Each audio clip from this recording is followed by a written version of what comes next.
In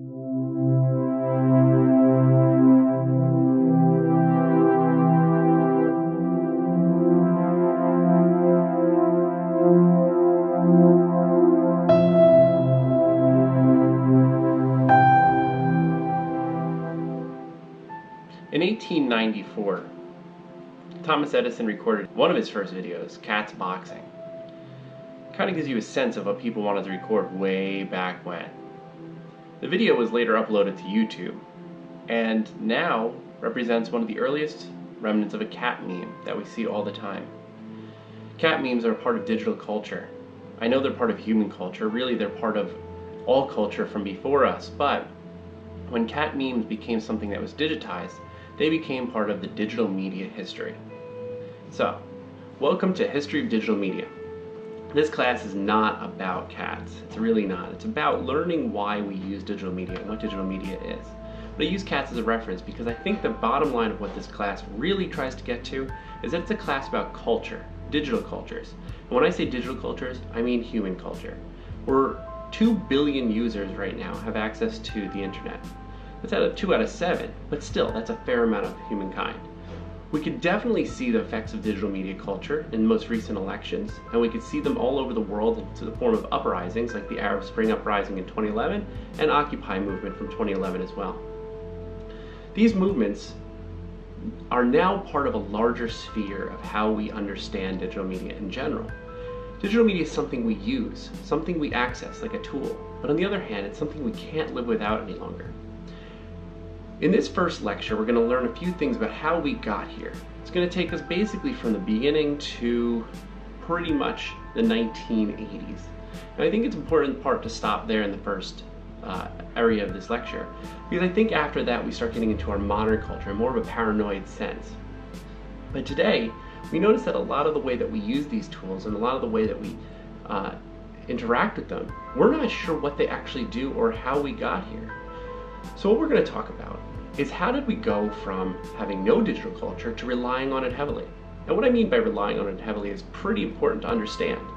You see, at a certain point in human history, humans had to use electricity and running water, and it became something known as a utility. And when things become a utility, it means that when you don't have that, you kind of become like an outcast of society. Somewhere around the technological revolution, when people were starting to use it, almost everybody at this point, almost everybody on Earth has access to some sort of electrical device. Even people in places where no electricity can reach, like the Amintani Mountains in Peru, they still have some sort of electricity. They also, while they don't have running electricity to their island, each person on that island carries a cell phone. Most of them use it just for telling the time, but they're still carrying some sort of digital device. Probably within the last 15 years, we've made social media a utility. It's come to the point where people almost say, oh, do you have social media? And then if somebody says, no, I don't, they're looked at almost the way that somebody would look at them if they said, I don't use electricity, or I don't use plumbing. So in that way, digital media itself has become a utility. Now, in order to get that way, we have to understand that it's been built into our system. So let's go back in time to figure out how we became a digital media culture. The way that we became a digital media culture was starting to understand how humans and machines can interact. The first terminology for this is called cybernetics. It was coined by a guy named Norbert Wiener. Yes, that's his name. Norbert Wiener came up with the idea of this because he wanted to know how machines can think. So what you've seen in The Imitation Game is the introduction to Alan Turing, where he started thinking about how a machine could go from something mechanical to something that would be thinking as a machine. That's a huge shift in human culture, because before that we only assumed that humans can think. At the same time, Norbert Wiener was considering the same thing as in anti-aircraft weaponry, because he was starting to think about how machines think about time and how humans think about time, and they do it completely different. A human thinks about time linearly. We watch things from the beginning to the end, we go through our days from beginning to end, we live a life from birth to death. Everything's very linear. We can't think of something different simply because we don't have an idea of how that works. A machine, on the other hand, thinks of everything all at once, simultaneously. It doesn't understand time. From the day it's turned on to the day it dies, it's the same time. It simply accumulates information, but it doesn't actually see time differently. In other words, all of Twitter exists at the same exact moment as far as Twitter is concerned, because all it does is see all the data all at once. So you have to imagine it differently than the way we see things. It's digital media sees things in sort of like a vacuum, but it sees it in a way that allows it to recall all the data from anywhere. So Norbert Wiener wanted to figure out, how do we think about time differently? When he was thinking about it, he was trying to figure out, how do we use anti-aircraft weaponry? What he wanted was, how do we shoot down a plane? Now, who's flying a plane? It must be a human, which means we have to think about the future. If you're on the ground and you want to shoot a plane in space, you have to shoot into the future, because the plane is back here at the present. But by the time both reach, it is the future. But how do you think about the future unless you can predict it? Machines can't yet predict it, but by merging man and machine, you start thinking about the different outcomes, because if a man is flying a machine, then there must be something of man in that machine. Now, use this thought throughout the rest of the class.